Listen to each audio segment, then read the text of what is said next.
ये नफरतें, ये साजिशें मेरे भाई किसके लिए? उनके लिए जो 56 साल तक अपने कार्यालय पर झंडा नहीं फहराया, उसके लिए जो देश की आज़ादी में नाखून भी नहीं कटाया, उसके लिए तुम मुसलमानों से नफरत करते हो जो अपनी देश के लिए अपने खून की नदियां बहा दिया था। तुम इतिहास पढ़ते नहीं, तुम इतिहास से कुछ सीखे नहीं, तुम्हारे बाप दादाओं ने तुम्हें कुछ बताया नहीं कि मुसलमान इस देश का एक अटूट हिस्सा है जिसे आप या बीजेपी नहीं, पूरी दुनिया मिलकर भी हिंदुस्तान के मुसलमानों को हिंदुस्तान से जुदा नहीं कर सकती। ये मैं क्यों कह रहा हूं?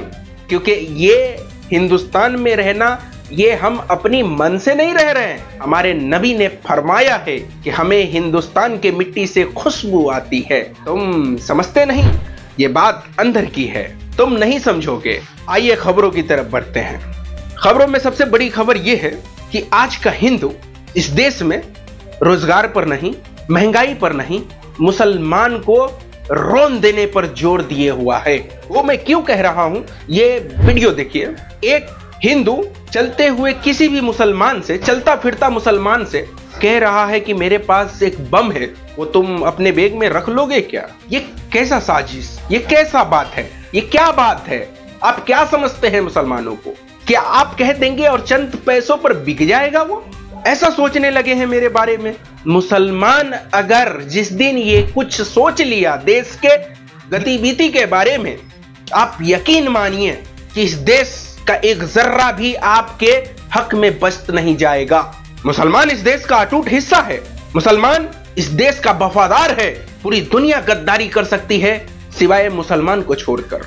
आपको यकीन नहीं होता है, मगर फिर भी करना पड़ेगा। पूरी दुनिया का इतिहास आप उठा के देख लीजिए कि पूरी दुनिया का कौम गद्दारी किया होगा अपने देश से, लेकिन मुसलमान अपने देश से, इंडिया तो इंडिया, पूरी दुनिया के इतिहास में कभी ऐसा नहीं हुआ कि मुसलमान अपने देश से गद्दारी किया है। बोल रहे कि एक बम है, ले जाएगा अपना बैग में, एक बम है अपना बैग में ले जाएगा। नहीं कुछ पैसा वैसा ले लेना। नहीं कुछ पैसा वैसा ले लेना भाई। नहीं जैसे बैग लिया है ना भाई, हमसे नहीं होगा, हमसे नहीं होगा। अल्लाह का बंदा है भाई तुम। भाई ले जाओ, जल्दी भाई ले जाओ ना। नहीं जल्दी।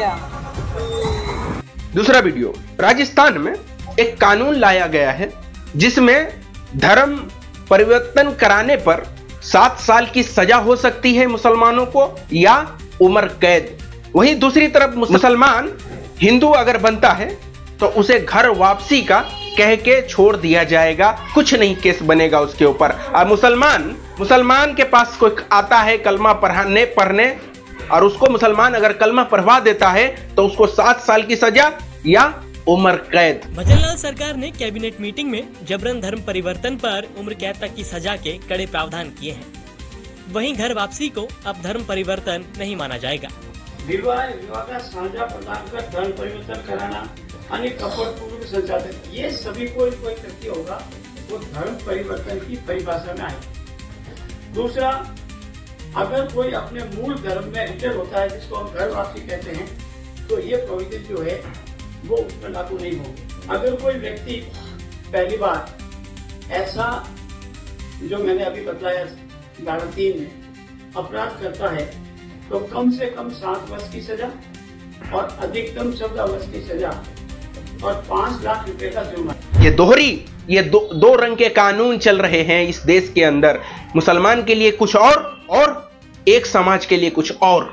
बिकी हुई है इस देश का पूरा सिस्टम एक आदमी के इशारे पे चल रहा है। वो आदमी का मानना है कि इस देश से मुसलमानों को रोन दिया जाएगा, मगर मैं आज कसम खाकर कहता हूं कि तुम तो क्या, तुम्हारी नस्लें मिट जाएगी, मगर मुसलमान तुमसे तो हरगिज नहीं मिटेगी। क्योंकि मुसलमान उसके हाथों मरना पसंद करते हैं जो बहादुर होते हैं। तुम जैसे बुज़दिल नहीं जो लोकतंत्र के गद्दी पर बैठकर और मनमानी करते हैं। अगर तुम में इतनी गुदा है ना तो तुम अपने गद्दी पे बैठो ना।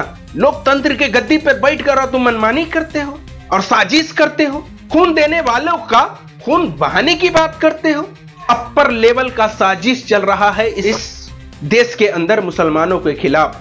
ये बाबा को देखिए, ये बाबा का मानना है कि अगर मुसलमान को जब तक रोंदेंगे नहीं, सुकून से हिंदू रह नहीं सकता इस देश के अंदर। लाभ के लिए और कोई काम नहीं। कैसे ऐसे ही चादर और फादर के लोग सनातन के पीछे पूज्य महाराज जी पड़े हुए हैं। आए दिन लव जिहाद, आए दिन धर्मांतरण, उस पर कोई संवाद नहीं करता, उस पर कोई चर्चा नहीं करता। जाति पे गर्व करो, अहंकार करो कि हम इस जाति के हैं, लेकिन एक दूसरे से जब आप गाय खाने वाले को भाई बना लेते हो, वो तो अपना भाई। मुसलमान को मारे जाने पर, मुसलमान को तकलीफ पहुंचने पर हिंदुस्तान के हिंदुओं को सुकून मिलता है, खुशी मिलता है। क्यों मिलता है? ये सवाल आपको अपने आप से पूछना पड़ेगा। ये बहुत जरूरी है कि एक इंसान के मरे जाने पर, एक देश, एक हम वतन को मरे जाने पर आपको खुशी मिलता है, सुकून पहुंचता है। क्यों? क्या पहले भी था ऐसा? नहीं था। इसका मतलब है कि ये सरकार आपके दिमाग में कुछ गंध भर दिया है, इंस्टॉल कर दिया है, जिससे आप अपने इख्तियार में है ही नहीं। वरना यही नेता का बच्चा विदेश में पढ़ रहा है और आप रोड पर मुसलमानों से लड़ रहे हैं। सितंबर से तांडव चालू होगा। अब गौ हत्यारा मिलेगा ना, सुन लीजिए। अब गौ हत्यारा मिले तो हमको डाल देना, कोई और भी मारे तो भी इस आदेश को डाल देना, सुन लीजिए। अगर गौ हत्या करते पकड़ाया तो पुलिस को हम तकलीफ नहीं देंगे, पुलिस को हम तकलीफ नहीं देंगे। हम स्वयं उसकी हत्या करके स्वयं को पुलिस के हवाले कर देंगे, फिर जाए डालो जेल में। और जेल कोई बुरी जगह नहीं है दोस्तों, बता दूं आपको। मैं जेल जाता रहा हूँ, 15 वर्षों से जेल जा रहा हूँ, नहीं गलत मत समझिएगा। मैं जेल में ट्रेनिंग देते जाता हूँ, अलग अलग जेलों में। छत्तीसगढ़ की शायद ऐसी कोई जेल होगी जहां मैं जाकर काउंसलिंग नहीं किया हूं, किंतु अब मुझे इसी नेता का बच्चा बीसीसीआई का चेयरमैन बन रहा है और आप मस्जिद के सामने जाके ठमक ठमक ठमक ठमक नाच रहे हैं। ये आपकी बदकिस्मती है। आप समझते होंगे कि ये मेरी अपॉर्चुनिटी है, कि ये सरकार है तो हम जिंदाबाद हैं और हम कुछ भी कर सकते हैं। नहीं, दरअसल तुम पर एक आफत आई पड़ी है। तुम अपने आप को साबित कर रहे हो कि तुम अच्छे लोग है ही नहीं, कि अच्छा करने वालों के साथ भी तुम अच्छे नहीं कर सकते। इसका मतलब साफ है कि तुम अच्छे नहीं हो। गृह मंत्री एक कानून ला रहे हैं, देखिए, जिसमें ईसाई, हिंदू अगर विदेशों से आता है तो उसे रखा जाएगा। वही मुसलमान इस देश का है। आपने गुरुग्राम में देखा है ना, पूरा बस्ती को भगा दिया गया, पूरा बस्ती खाली करवा दिया। इस देश के मुसलमान को ये सरकार देखना नहीं चाहती है और बाहर के हिंदू को लाना चाहता है। क्यों? देश के लोग तो आपसे संभल नहीं रहे, उसको तो आप रोजी या रोजगार दे नहीं रहे, जीएसटी से सबकी ऐसी की तैसी कर रखे हैं। आप क्या कर रहे हैं? अच्छा, मेरे को सच्ची बताना आप सब कि सरकार देश के हित में आज तक कुछ किया है क्या? जब भी किया, जो कुछ किया, जैसे भी किया, सिर्फ अपने हक में और अपने फायदे के लिए किया, अपनी कुर्सी को बचाने के लिए किया, अपने आप को पूरी दुनिया में प्रचार और प्रसार करने के लिए किया, जगह जगह पे फोटो खिंचवाने के लिए किया।